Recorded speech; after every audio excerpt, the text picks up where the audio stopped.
Hey, what's up guys? In this video, we're going to review the Kludge G68 or RK G68. This is another triple mode connection enabled mechanical keyboard that has a 65% or 68 key layout. Kludge has been busy releasing these keyboards under the radar, and this is yet another one in the latest iterations they have released. This particular keyboard is the 2020 version featuring RGB SMDs and Hotswap capabilities. Definitely another contender for the premium keyboards in terms of features and customizability. At a price point of around 2,750 Philippine pesos or around $57 US at the time of recording, it's a wonder why this thing isn't at the forefront of entry-level hobbyist mechanical keyboards. So we'll go ahead and do a total breakdown of this keyboard from out of the box to the modded sound test. Let's get into it. Opening the box, we see the keyboard itself, the manual leaflet under the carton flap. We also have the cable, the keycap puller, and the key switch puller, along with 4 extra switches. Overall, very secure, but still leaves a lot to be desired when it comes to protection during shipping. The box this came in had damages, but the item itself did not have any physical damage, so that was a relief. Still hoping Kludge will step up their packing just a smidge. The keycaps are ABS double shot, which means the legends will not fade due to the molding process. A little bit of a letdown in terms of personal preference, as PBT is much more resilient to wear and tear versus ABS. I have sweaty hands, hence I always opt for PBT. If I were to daily drive this, I'd definitely switch over to a PBT keycap set. Sub-legends are laser etched and will also not fade easily, but of course isn't permanent. So watch out, because this can get scratched off. The overall construction is very sturdy with minimal depth flex. The case is a plastic ABS material, very sturdy as one piece. One interesting thing about this is the detachable bezel, where you can have the switches in a floating island style to showcase the RGB lights more. This also affects acoustics a bit, so mix and match to your personal taste. Plate is made of metal aluminum and is painted with some kind of anti-scratch coating. I believe this is powder coated, please correct me if I'm wrong, which generally means that the paint can take more abuse than regular painting processes. Do take note that they can still get scratched with heavy abuse, but not as much as other paint processes. The stabilizers are plate-mounted stabilizers, very easy to remove since this is a Hotswap board, which makes them very accessible upon removing the switch. They do come factory lubed, but I tuned my own personal modded version as per the general consensus of what would sound and feel the best. The switches can also come factory lubed, so make sure to double check with the merchant you will be purchasing them from. I purchased these from a local reseller, PC Trade Kailh on the Shopee.ph platform. Make sure to double check the reviews before ordering online. Under the case, there are 2 slide switches, on and off switch, and a switch between Bluetooth marked B and 2.4 GHz marked G. There are 4 rubberized feet for gripping the table or desk mat, and only has a fixed typing angle. No flip-up feet for you. You can also find a magnetic cutout channel where you can store your 2.4 GHz USB dongle connector. A surprising design choice for this keyboard was to use Kailh Hotswap sockets. Previously in the RK100 review, they used their OEM or RK Hotswap sockets. It's probably due to production costs, since the number of sockets in an RK100 is significantly greater than this board. Nothing outstanding underneath the PCB. The unit I received didn't have any problems and physical damages. For this board, the SMDs are mounted flush with the PCB so you can put in non-SMD compatible switches. It's 5-pin compatible and will probably house any MX style mechanical 5-pin or 3-pin switch. A thing to keep in mind, there are versions that have a black plate like the one I have, which does not help with the light diffusion, as slides have a hard time bouncing off dark colored or non-shiny materials. There are versions of this keyboard that ship with a white plate plus black case and shell combo. Make sure to keep that in mind if you're a stickler for RGB lighting. This is powered by a 3150 mAh battery, enough to power the keyboard when in wireless mode. Personal testing of the battery amounted to 7 days with lights and almost 13 days without lights. Again, your mileage may vary. You can also find the daughter board that houses the USB pass-throughs that will only work on wired mode. This is a 65% layout keyboard, so no function keys. However, function keys are still available as a layer.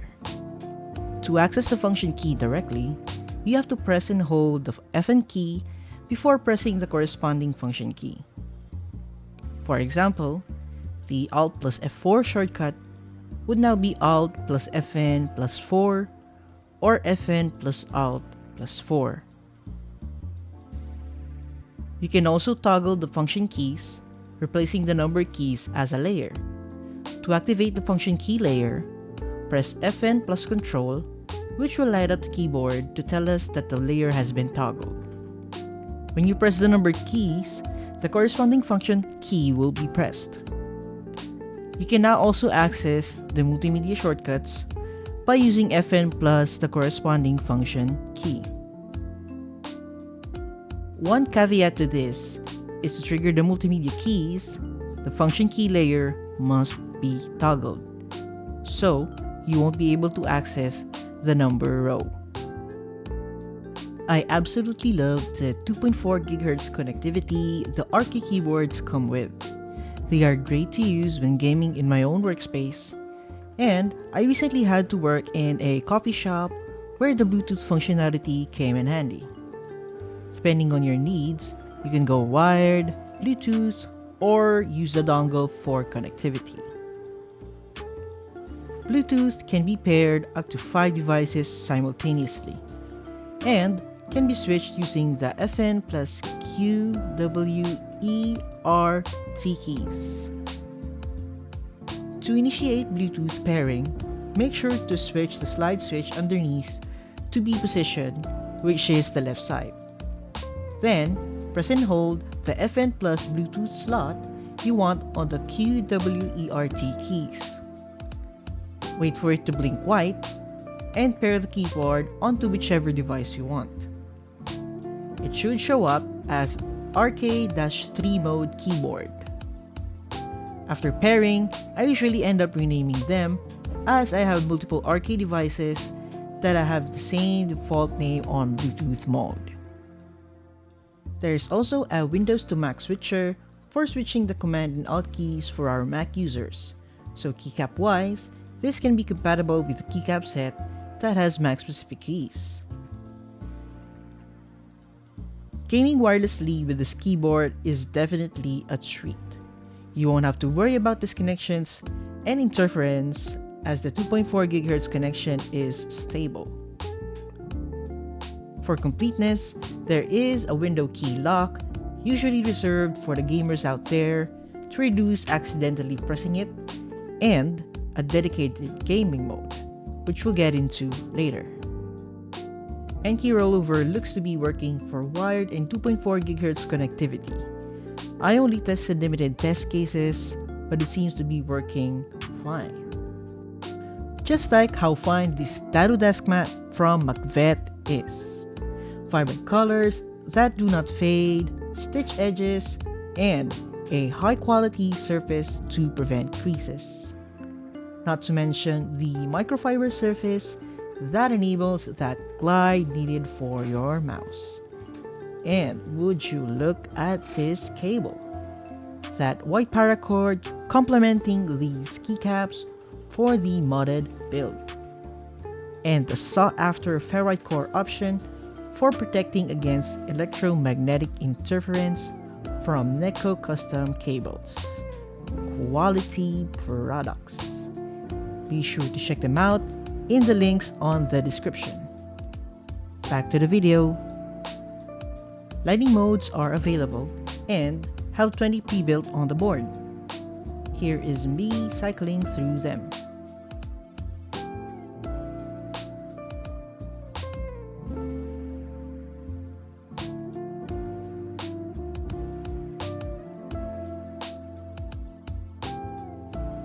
Light intensity can be adjusted using the FN plus arrow keys, as well as changing the colors using the FN plus comma key. There is support for custom light mapping via the software companion. Make sure to get the one given by your vendor, as different variants have different software companions and also have different firmware updates to be able to connect to the software.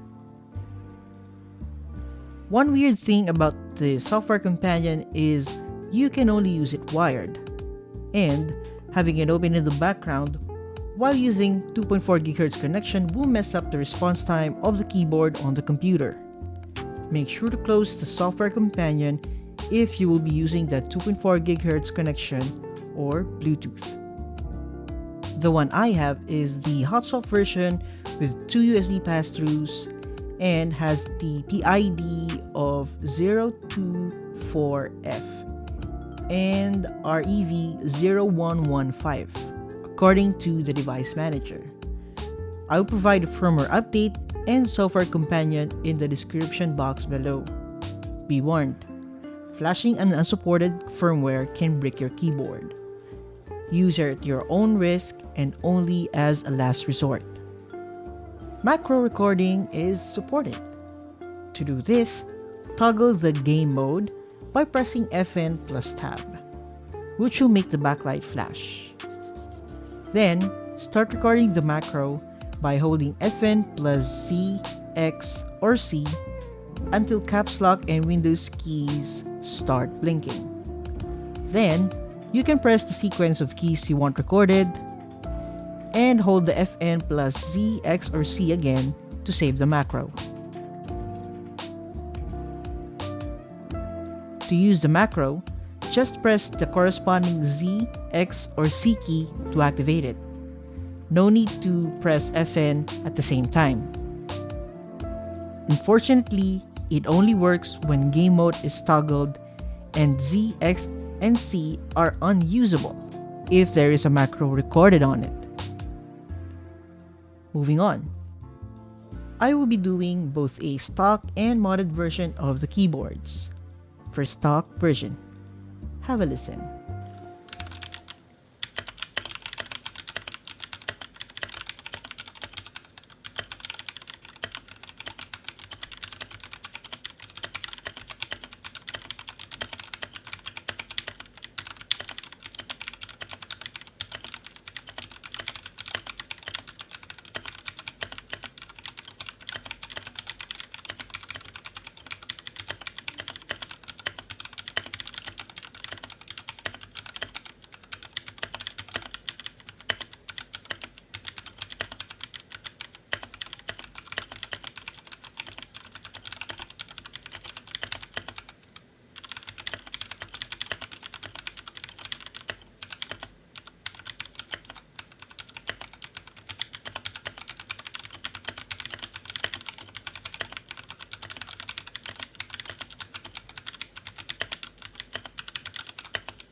The modded version was a definite journey for me to complete.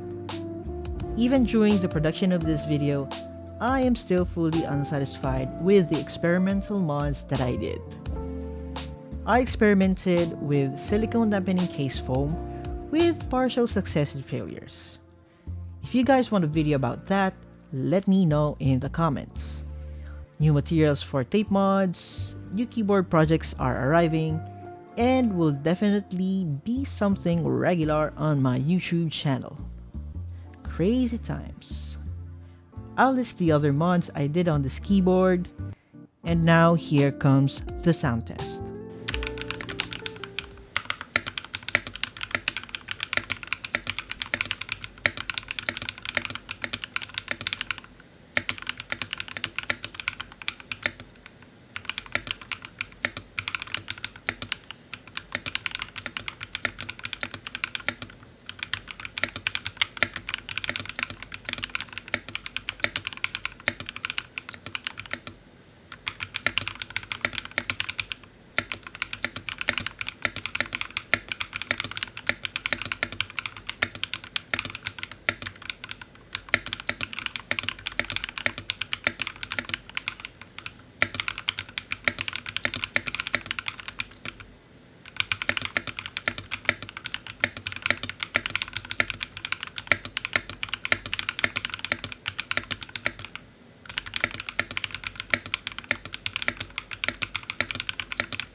Another feature-rich keyboard from Royal Kludge.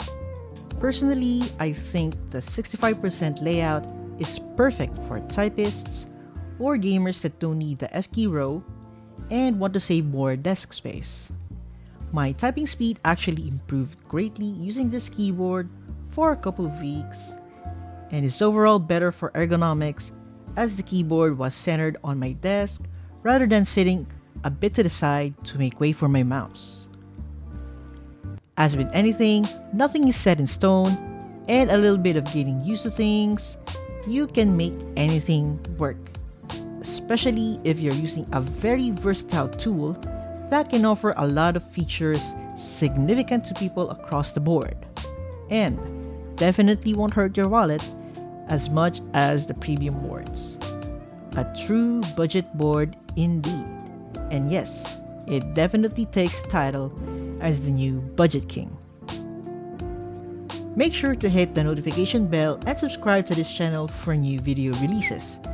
Tune in live on Facebook or Twitch in the links you'll see on the description and up here for all that keyboard goodness and gaming activities.